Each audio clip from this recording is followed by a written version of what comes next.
The stages of policymaking and citizen intervention. 1. Problem identification and agenda setting. 2. Policy formulation and drafting. 3. Public comment and hearing. 4. Legislative debate and voting executive approval. 5. Implementation and regulation. 6. Evaluation and feedback. The process is often visualized as a cycle. The most impactful citizen intervention happens in the first 3 stages. 1. Problem identification and agenda setting.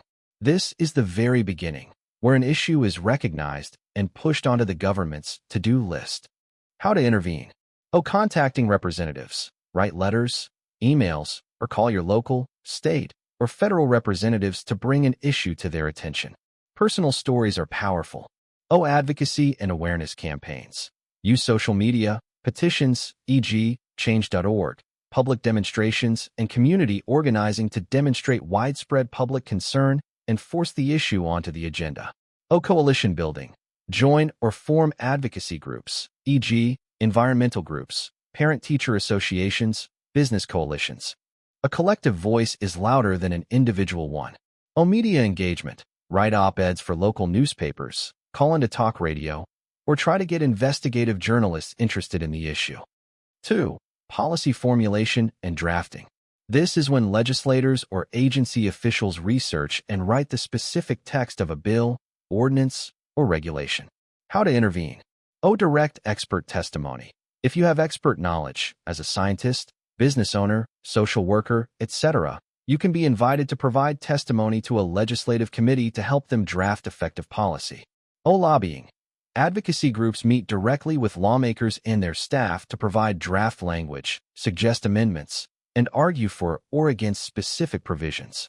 While lobbyist can have a negative connotation, citizens and public interest groups lobby all the time.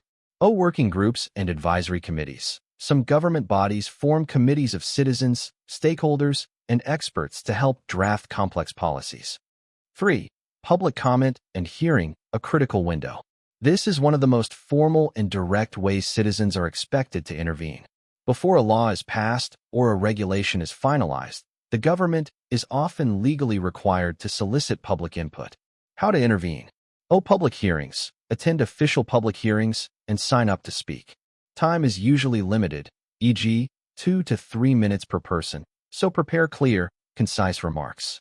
Official comment submissions. Federal and state agencies publish proposed regulations on portals like regulations.gov. You can submit written comments directly into the official record. These comments are not just tallied. Agencies are required to read and respond to them in the final rulemaking. Submitting comments effectively. The most effective comments are substantive, fact-based, and offer specific criticism or suggestions. Writing, "I oppose this," is less impactful than writing, "I oppose Section 4. B because of X, and I suggest Y alternative based on this data." 4. Legislative debate and voting. This is when a legislative body, e.g., Congress, City Council, debates, amends, and votes on a bill. How to intervene. Advocacy and pressure campaigns. This is the time for a final push.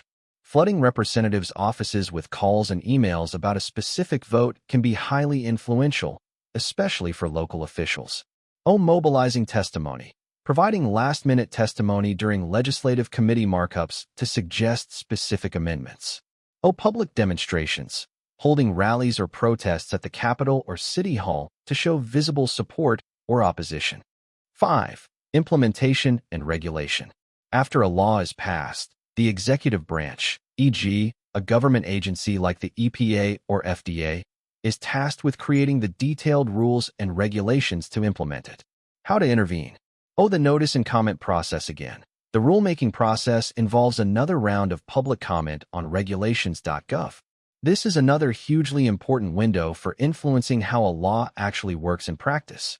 Participating in pilot programs. For local policies, governments may seek citizens or communities to test out a new program before rolling it out widely. 6. Evaluation and feedback. After a policy has been in effect for a while, citizens can intervene to demand it be improved, expanded, or repealed. How to intervene. Reporting and data collection. Provide feedback on how the policy is affecting you and your community. Is a new traffic law causing congestion? Tell the city's transportation department. Oh, audits and reviews. Advocate for independent audits of government programs to assess their effectiveness and cost efficiency. Oh, ballot initiatives and referendums. In some states/localities, if the legislature refuses to act, citizens can sometimes gather signatures to put a measure on the ballot to repeal a law or pass a new one directly. Key factors that determine effective intervention. Jurisdiction. Know which level of government is handling the issue: local, state, federal. Don't call your U.S. senator about a pothole. Call your city council member. Persistence. One email is rarely enough. Sustained engagement from many people is what creates change. Coalition. There is strength in numbers. Joining an established organization amplifies your voice. Knowledge. Understand the process. Knowing when a bill is coming up for a committee vote is more important than yelling after it's already passed. Conclusion. Citizens are not powerless. The democratic system is designed for citizen input, but it requires proactive and strategic engagement. The most powerful mantra is, get in early and stay engaged.